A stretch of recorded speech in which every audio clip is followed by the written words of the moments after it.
নমস্কার বন্ধুরা, welcome back to my channel বন্যা ডেইলি লাইফে তোমাদের সবাইকে স্বাগত জানাই। আবার একটা নতুন ভিডিও নিয়ে চলে আসলাম। তো আমার হাতে দেখতে পাচ্ছ দুটো, এ দেখো একই সাইজের একদম দুটো সিলভার কাপ মাছ আছে, জোড়া সিলভার কাপ। এ দেখো, তো এই মাছের জোড়া সিলভার কাপ মাছের আমি কালিয়া বানিয়ে তোমাদের দেখাবো। তো চলো প্রথম থেকে শেষ পর্যন্ত ভিডিওটি দেখতে থাকো, আশা করি তোমাদের অনেক অনেক ভালো লাগবে। তো চলো এখন আমি মাছ দুটো কেটে নেব। তো দেখো বন্ধুরা, দুটোই কিন্তু একই সাইজের মাছ, 1 কিলো ওয়েট আছে এক একটা মাছের। এ দেখো একদম চকচক করছে, দেখো একদম কিন্তু টাটকা। তো দেখলেই ফুলকো দেখলেই বুঝতে পারবে। তো এই দুটো কেটে আমি এই মাছের সিলভার কাপ মাছের কালিয়া বানিয়ে তোমাদের দেখাবো একদম সহজ পদ্ধতিতে। এই দেখো মাছগুলো কিন্তু একদম খুব টাটকা মাছ।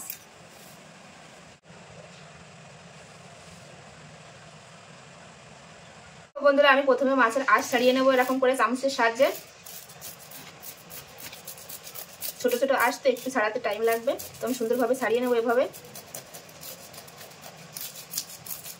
তো দেখো বন্ধুরা, এই মাছটা আমি আঁশটা ছাড়িয়ে নিয়েছি। এবার এটা আঁশ ছাড়াবো, তারপরে কাটবো মাছটা।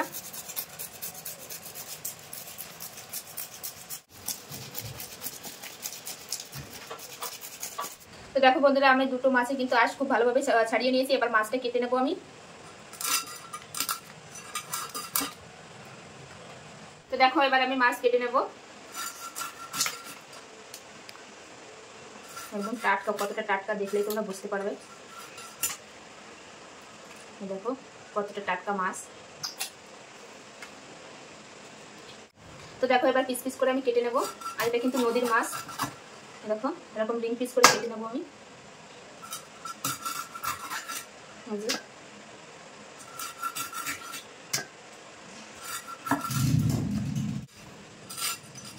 তো দেখো আমার একটা মাছ কাটা হয়ে গেল।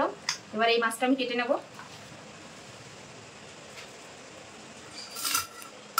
তো দেখো এই মাছটা কেটে নিচ্ছি।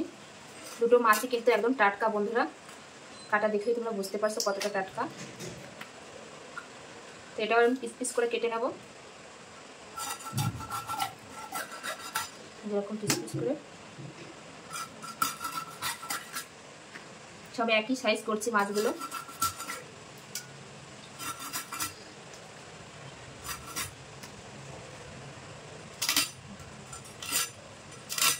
তো দেখো বন্ধুরা, আমার সব মাছ কাটা হয়ে গেছে। আমি এই মাছগুলো ভালো করে ধুয়ে তারপরে একবারে সবকিছু নিয়ে রান্নার সামনে আসছি। তো দেখতে থাকো বন্ধুরা, আমি ভালো করে মাছ ধুয়ে নিয়ে চলে এসেছি।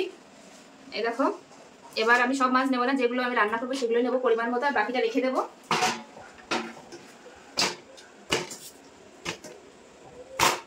তো দেখো আমি পরিমাণ মতো মাছ নিয়ে নিয়েছি। মাছে প্রথমে দিয়ে দেবো হচ্ছে লবণ, স্বাদ অনুযায়ী লবণ, আর দিয়ে দেবো হলুদ গুঁড়ো। দিয়ে আমি সুন্দর করে মেখে নেবো মাছটা।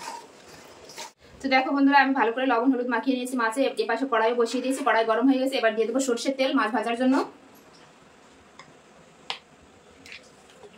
তো দেখো বন্ধুরা, তেল কিন্তু খুব ভালোভাবে গরম হয়ে গেছে। এবার মাছ ভেজে নেবো। এই দেখো,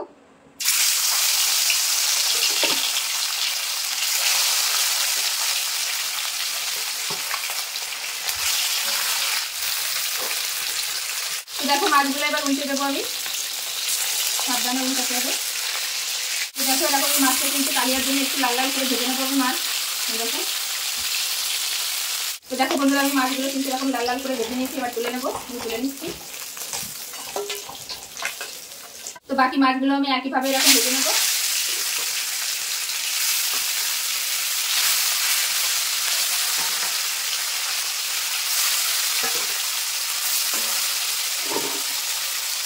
তো দেখো বন্ধুরা, এই মাছগুলো আমি লাল লাল করে ভেজে নিয়েছি। এবার তুলে নেবো, এবার রান্নাটা শুরু করবো। আর মাছ থেকে দেখো কতটা তেল বেরিয়েছে। আমি কিন্তু আর তেল দিইনি, এটা নদীর মাছগুলো এতটাই তেল বেরিয়েছে মাছ থেকে। তো দেখো ওই তেলের ভিতরে আমি আরেকটু তেল দিয়ে দিয়েছি। দিয়ে এখন ফোড়ন করে নেবো। ফোড়নে দিয়ে দেবো আছে জিরে আর তেজপাতা। তো দেখো বন্ধুরা, আমি কিন্তু সব কিন্তু বাটা মশলা করছি এই কালিয়াটা। দেখো সবকিছু আমি বাটায় বেটে নিয়েছি। তো প্রথমে দিয়ে দেবো হচ্ছে পেঁয়াজ বাটা। তো দেখো আমি পেঁয়াজটা একটু ভাজা ভাজা করে নেবো। আর বাটা মশলা স্বাদ কিন্তু সবসময় ভালো হয় বন্ধুরা। তো দেখো আমি পেঁয়াজটা একটু ভাজা ভাজা করে নিয়েছি। এবার হচ্ছে আদা রসুন বাটা দিয়ে দেবো। দিয়ে এটাও একটু ভাজা ভাজা করে নেবো, যাতে আদা রসুনের কাঁচা গন্ধটা চলে যায়। তো এবার বাকি মশলা অ্যাড করবো। এখানে রয়েছে জিরে আর ধনে বাটা, এটা দিয়ে দেবো। দিয়ে দেবো শুকনো লঙ্কা বাটা, শুকনো লঙ্কা আর কাশ্মীরি লঙ্কা বাটা এখানে, লবণ, আর দিয়ে দেবো হলুদ গুঁড়ো। দিয়ে দেবো সামান্য পরিমাণ জল। তো এবার দেবো হচ্ছে লবণ দিয়ে ফেটিয়ে রাখা টক দই। দিয়ে একটু নেড়ে নেবো। এবার দিয়ে দেবো হচ্ছে বেটে রাখা কাজু বাদাম। কাজু বাদাম কিন্তু অবশ্যই দিতে হবে কালিয়ায়। দিয়ে আর একটু কষিয়ে নেব। আর দিয়ে দেবো সামান্য পরিমাণে একটু চিনি, যেহেতু টক দই দিয়ে আছে। এবার মশলাটা সুন্দরভাবে কষিয়ে নেব আমি।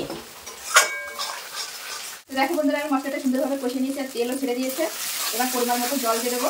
সুন্দরভাবে কিন্তু কষানো হয়ে গেছে। এবার জল দিয়ে দেবো আমি পরিমাণ মতো। তো দেখো বন্ধুরা, ঝোলটা কিন্তু একদম খুব ভালোভাবে ফুটে গেছে। এবার ভেজে রাখা মাছ দিয়ে দেবো। আমি কিন্তু একটু অন্যভাবে কালিয়াটা বানাচ্ছি। অনেকে টমেটোটা করে দেয়, গ্রেট করে দেয়, তো আমি টমেটোটা একদম কেটে দেবো। খেতে কিন্তু খুব ভালো লাগবে। তো দেখো মাছ দিয়ে আমি একটু ফুটিয়েছি। এবার দিয়ে দেবো টমেটো কুচি। এটা উপর দিয়ে এখন ছড়িয়ে দেবো। এটা কিন্তু এরকম গোটা গোটা থাকবে আর খেতে কিন্তু খুব ভালো লাগবে বন্ধুরা। এভাবে একবার হলো কালিয়া বানিয়ে খেয়ে দেখবে, কিন্তু খুব দুর্দান্ত স্বাদ হয়। তার একটু ফুটিয়ে নেবো আমি। তো দেখো আবার রান্নাটা প্রায় শেষের দিকে। এখন উপর দিয়ে আমি গরম মশলা গুঁড়ো দিয়ে দেবো। দিয়ে আর একটু নাড়িয়ে নেবো। কত সুন্দর হয়েছে দেখো কালারটা। আর টমেটো কিন্তু এরকম গোটা গোটায় আছে দেখো।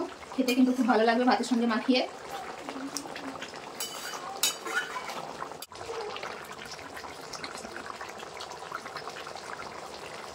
তো দেখো বন্ধুরা, আমার সিলভার কাপ মাছের কালিয়া একদম রেডি। তো এখন আমি গ্যাসটা বন্ধ করে দেবো। যে দিলাম, তো একটু ঠান্ডা হলে তারপরে আমি খেয়ে বলবো তোমাদের কেমন হয়েছে। আর দেখতে কেমন হয়েছে অবশ্যই বলবে কমেন্টে। আর রান্নাটা কেমন লাগলো আমার এটাও কমেন্টে জানাবে। তোমাদের কমেন্ট আসলে কিন্তু খুব ভালো লাগে। তো দেখো বন্ধুরা, আমি সবকিছু গুছিয়ে আর এই মাছের কালিয়াটা আমি নামিয়ে তো আমি আর আমার ছেলে খেতে বসে পড়েছি। তো দেখো তোমাদের ফাইনাল লুক আমি দেখাই। দেখো কেমন হয়েছে দেখতে অবশ্যই বলবে। এরকম আমার ছেলে হাই করে দাও একটু। দেখো, তা আমি আর আমার ছেলে খাবো। এই দেখো গ্রেভিটা কত সুন্দর হয়েছে দেখো বন্ধুরা। আর কালারটাও কিন্তু সে এসেছে। এই দেখো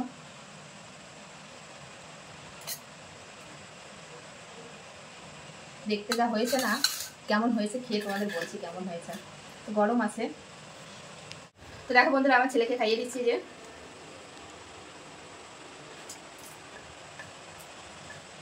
কেমন হয়েছে, ভালো? কত সুন্দরভাবে খেয়ে নিচ্ছে দেখো।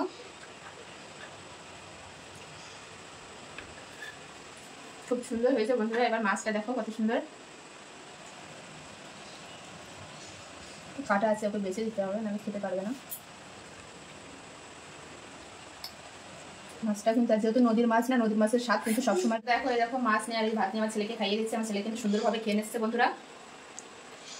তো আমার এই সিলভার মাছের কালিয়া কেমন লাগলো অবশ্যই কমেন্টে জানাবে। তোমরা কাতলা মাছ, রুই মাছের কালিয়া খেয়েছো, তো একবার হলে এভাবে সিলভার কাপ মাছের কালিয়া বানিয়ে খেয়ে দেবে, কিন্তু খুব সুন্দর লাগবে বন্ধুরা। খেতে কিন্তু খুব দুর্দান্ত হয়েছে দেখো। আর যেহেতু নদীর মাছ আরো টেস্টটা অনেকটাই বেশি। তো চলো বন্ধুরা, আমি ভিডিওটি এখানেই শেষ করছি। আবার দেখা হবে নতুন কোনো ভিডিওর সঙ্গে। আর ভিডিওটি ভালো লাগলে অবশ্যই লাইক কমেন্ট শেয়ার করবে। আর চ্যানেলটি সাবস্ক্রাইব করবে। যারা যারা নতুন দেখছে অবশ্যই বন্ধুরা চ্যানেলটি সাবস্ক্রাইব করবে আর আমার পাশে থাকবে। তো চলো বাই বাই করে দাও একটু। বাই।